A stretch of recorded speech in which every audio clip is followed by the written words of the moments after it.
మా చిన్న ఉద్యోగులు, మా చిరు ఉద్యోగులు 18,000 జీతం చెప్పిన మాట చేయమంటే నన్ను గోసుక తింటారా, పైసలు లేవంటారు.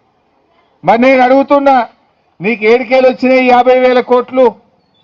నీ ఫ్యూచర్ సిటీకి నీ భూముల కాడికి 6 లైన్ రోడ్లు వేస్తావు, జిహెచ్ఎంసీలో 10,000 కోట్లతో టెండర్లు పిలుస్తావు, ఇరిగేషన్లో 10,000 కోట్లతో టెండర్లు పిలుస్తావు, హెచ్ఎండిఏలో 10,000 కోట్లతో టెండర్లు పిలుస్తావు, జిహెచ్ఎంసీలో 6,000 కోట్లతో టెండర్లు పిలుస్తావు.